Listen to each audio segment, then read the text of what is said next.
ভিতর চাকমা আর কাবুলি চাকমারে যতন বানি দিবার উগুম আগে না নে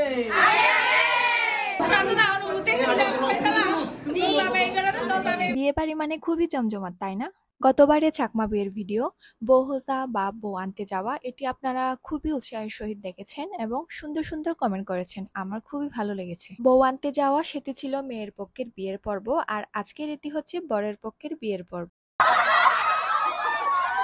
আমাদের চাকমা সম্প্রদায়ের রিচুয়াল অনুযায়ী বরকনের সামাজিক স্বীকৃতি হিসেবে জোড়া বন্ধন তা করে দেওয়া হয়। তো আজকের ভিডিওতে আমি কনেকে কিভাবে চাকমা রিচুয়াল অনুযায়ী ঘরে তোলা হয় আর বরকনের সামাজিক স্বীকৃতি জোড়া বন্ধনটা কিভাবে হয় এবং এরপরে আমরা বরকনের সাথে কি মজা করলাম, এসব কিছু এই ভিডিওতে আপনাদেরকে শেয়ার করব। বেকনরে জুজু, সবাইকে নমস্কার। কেমন আছেন সবাই? এই তো আমরা বৃষ্টি বাদল সবকিছু পেরিয়ে আমার ভাবিকে নিয়ে পৌঁছেছি। কনেকে আনতে যাওয়ার প্রথম ভিডিওতে আপনারা অনেকেই জানতে চেয়েছেন বর কোথায়, বরকে দেখতে পাচ্ছেন না কেন। আসলে আমাদের চাকমা সম্প্রদায়ের বিয়েতে বর কনেকে আনতে যায় না, মূলত বরের আত্মীয় স্বজন আর পাড়া প্রতিবেশীরাই কনেকে আনতে যায়, যার কারণে আপনারা প্রথম পর্বের ভিডিওতে বরকে দেখতে পাননি।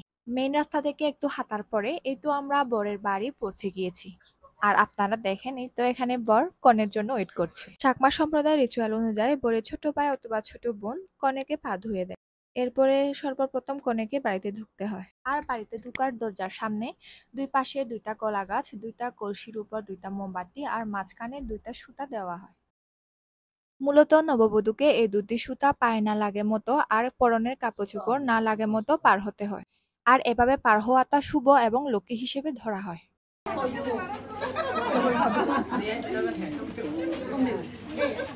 সুতা পার হয়ে আসার পর কনের শাশুড়ি তার পুত্রবধূকে ঘরের ভিতরে নিয়ে আসে।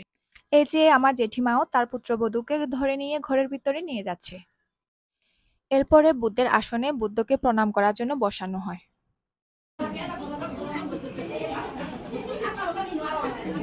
আর হ্যাঁ, একটা জিনিস বলতে ভুলে গিয়েছি, আমরা যতজন কনেকে আনতে গিয়েছি আর যতজন কনেকে দিতে এসেছে তাদের সবাইকে কোথাও না উঠে জামাইয়ের বাড়িতে আগে উঠতে হয়। এরপর তাদের যদি ইচ্ছা হয় যেখানে ইচ্ছা যেতে পারে। এদিকে বরের বড় ভাই কি খুশি, আর বরের তো হাসির কোনো শেষ নেই।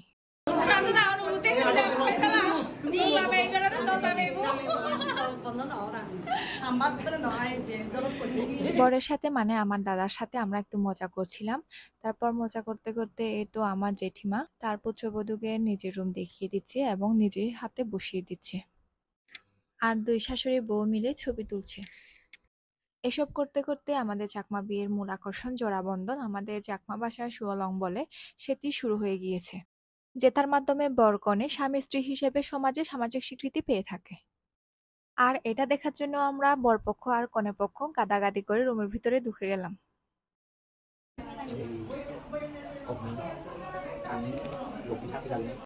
যিনি দাঁড়িয়ে আছেন মূলত উনি সুয়লং বা জোড়া বন্ধনটা করে দিবেন। আর এখন বর আর কনেকে মালা বদল করানো হবে। ওকে।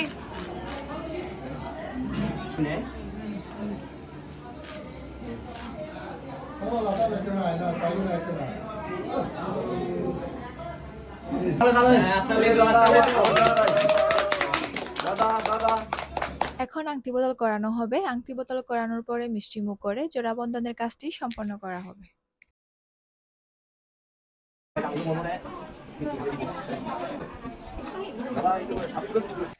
যিনি জোড়া বন্ধন করছেন তিনি আমাদের দাঁড়িয়ে থাকা সবার কাছ থেকে জিজ্ঞাসা করবেন জোড়া বন্ধনের আমাদের সম্মতি আছে কিনা, আর আমরা সবাই বলবো আছে আছে। আমাদের চাকমা সম্প্রদায়ে জোড়া বন্ধনের সময় এভাবে উপস্থিত থাকা সবার কাছ থেকে অনুমতি নেওয়া হয়।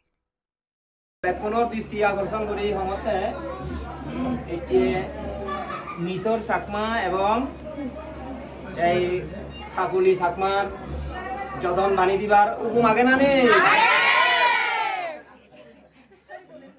মিতর চাকমা আর কাকুলি চাকমারে যতন বানি দিবার উগুম আগে না নে মিতর চাকমা আর কাকুলি চাকমারে যতন বানি দিবার উগুম আগে না নে। এই তো জোড়া বন্ধন শেষ হয়ে গিয়েছে। আজকে এখন থেকে বরকনে স্বামী স্ত্রী। এখন আমরা বরকনের সাথে আরেকটু মজা করব। বরপক্ষ কনে পক্ষকে ধরে থাকবো আর কনে পক্ষ বরপক্ষকে ধরে থাকবে। তো আমরা যে যার পক্ষকে উইন করার চেষ্টা করব। এটা করার কারণ হচ্ছে আমরা ধরে থাকা অবস্থায় যে আগে উঠতে পারবে সে হচ্ছে সংসারে রাজত্ব করবে। আসলে এটা একটু এমনি খেলা, মজা করা আর কি। তো চলুন তাহলে দেখি কে উঠতে পারে আর সংসারে কে রাজত্ব করতে পারে।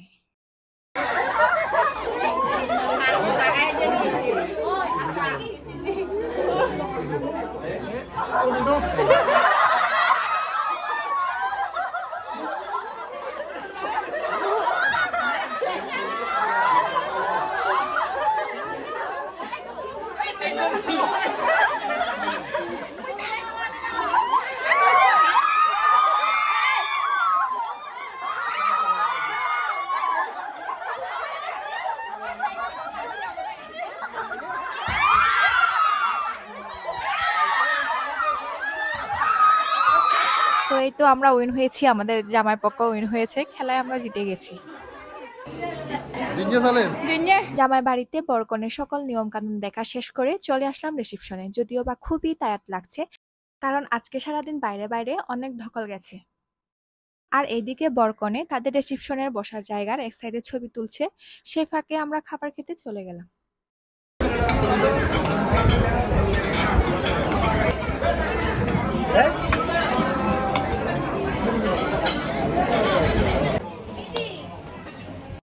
এই তো আমরা খেতে বসে গেলাম। বরকনের সাথে কোনো ছবি তোলা হয়নি, খুবই টায়ার্ড লাগছে, প্লাস খিদাও লাগছে, তাই আগে খাবো, এরপরে হচ্ছে বরকনের সাথে ছবি তুলবো।